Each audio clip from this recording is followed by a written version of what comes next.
Ex-polisi Cina ungkap penyiksaan tahanan Muslim Uighur.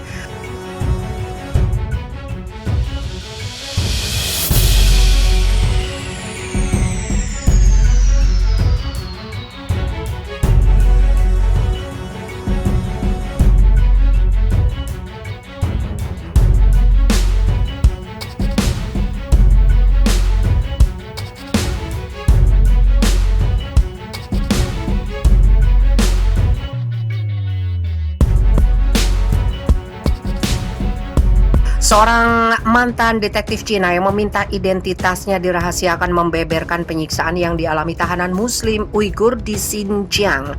Jiang, nama julukannya, menceritakan bagaimana aparat kepolisian Cina menyiksa etnis minoritas itu. Jiang menceritakan kisahnya pada CNN di Eropa, tempat di mana ia berada dalam pengasingan. Jiang menggambarkan kampanye sistematis untuk menyiksa etnis Uighur di sistem kamp penahanan kawasan itu. Beijing membantah klaim ini selama bertahun-tahun. Membuka ceritanya, Jiang mengatakan ratusan polisi dikerahkan ke rumah sejumlah warga Uighur. Para polisi memaksa warga keluar dari rumah, memborgol dan mengerudungi mereka, bahkan mengancam akan menembak mereka jika melawan. Kami mengambil mereka semua secara paksa semalam, kata Jiang dikutip dari CNN. Jika ada ratusan orang di satu daerah, maka Anda harus menangkap ratusan orang ini. Setelah menculik masyarakat Uighur, aparat kepolisian menyiksa mereka untuk mendapat pengakuan. Tendang mereka, pukul mereka sampai mereka memar dan bengkak, kata Jiang, mengingat bagaimana dia dan rekan-rekannya dulu menginterogasi tahanan di pusat penahanan polisi sampai mereka berlutut di lantai sambil menangis. Selama berada di Xinjiang, Jiang mengatakan setiap tahanan baru dipukuli selama proses interogasi. Beberapa di antara mereka adalah wanita dan anak 14 tahun.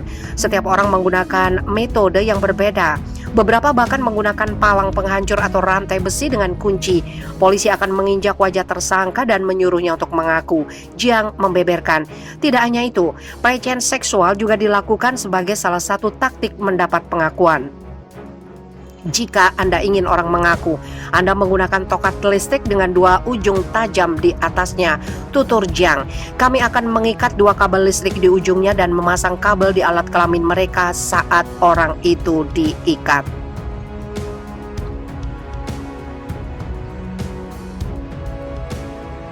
Penyiksaan oleh polisi di pusat penahanan hanya berhenti ketika para tersangka mengaku, kata Jiang. Tersangka yang mengaku biasanya akan dipindahkan ke fasilitas lain seperti penjara atau kamp interniran yang dijaga oleh penjaga penjara. Jiang juga mengakui pernah menjadi polisi bengis selama interogasi, namun ia mengatakan kerap menghindari kekerasan terburuk, tidak seperti beberapa rekannya. Beberapa orang melihat ini sebagai pekerjaan, beberapa hanya psikopat. Salah satu tindakan penyiksaan yang umum dilakukan adalah ketika penjaga memerintahkan tahanan memperkosa dan menyiksa narapidana laki-laki yang baru, cerita Jiang. Tidak hanya itu, narapidana sering dipaksa untuk tetap terjaga selama berhari-hari dan tidak diberi makan dan minum, katanya lagi. Melansir CNN, Jiang menunjukkan seragam polisi, dokumen resmi, foto, video, dan identifikasi dari kegiatannya di Cina. Sebagian besar tidak dapat dipublikasikan untuk melindungi identitasnya. CNN sendiri telah mengajukan pertanyaan terperinci kepada pemerintah Cina terkait tuduhan itu, tetapi masih belum mendapatkan tanggapan. Meski begitu, beberapa detail dari ingatan Jiang menggemakan pengalaman dua korban Uighur yang diwawancari CNN untuk laporan ini.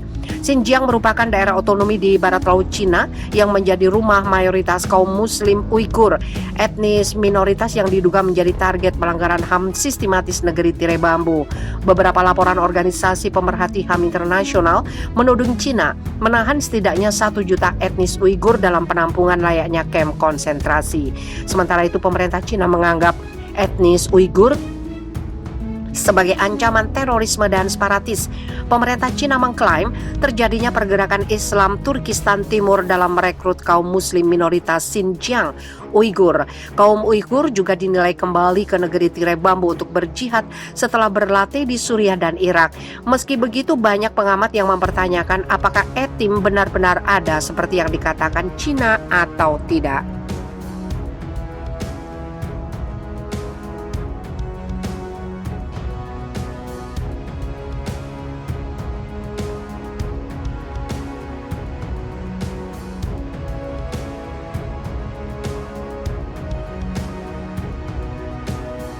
Muak minoritas Muslim Uighur ditindas Inggris resmi boikot Olimpiade Cina. Dengan suara bulat, Parlemen Inggris secara diplomatis sepakat untuk memboikot Olimpiade musim dingin 2022 di Beijing. Upaya ini merupakan bentuk hukuman yang dilayangkan Inggris atas perlakuan dan kekejaman Cina terhadap penduduk Muslim Uighur. Mosi yang dikeluarkan House of Commons Parlemen Inggris menyatakan bahwa Olimpiade tidak boleh diadakan di negara yang pemerintahannya secara kredibel dituduh melakukan kejahatan dan kekejaman massal.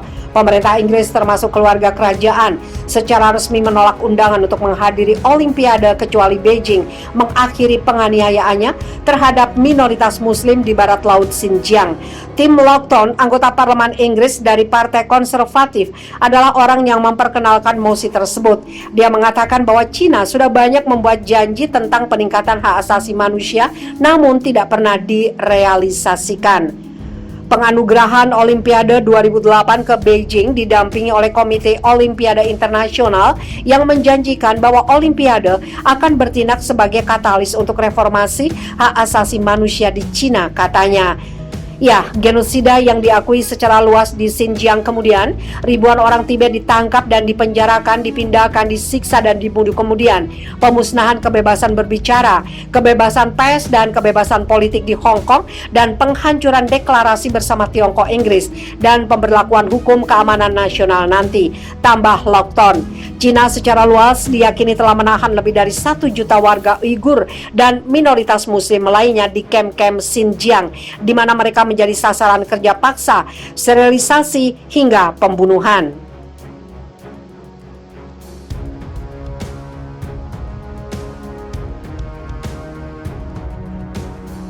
Penyiksaan oleh polisi di pusat penahanan hanya berhenti ketika para tersangka mengaku, kata Jiang. Tersangka yang mengaku biasanya akan dipindahkan ke fasilitas lain seperti penjara atau kamp interniran yang dijaga oleh penjaga penjara. Jiang juga mengakui pernah menjadi polisi bengis selama interogasi, namun ia mengatakan kerap menghindari kekerasan terburuk, tidak seperti beberapa rekannya. Beberapa orang melihat ini sebagai pekerjaan, beberapa hanya psikopat. Salah satu tindakan penyiksaan yang umum dilakukan adalah ketika penjaga memerintahkan tahanan memperkosa dan menyiksa narapidana laki-laki yang baru, cerita Jiang.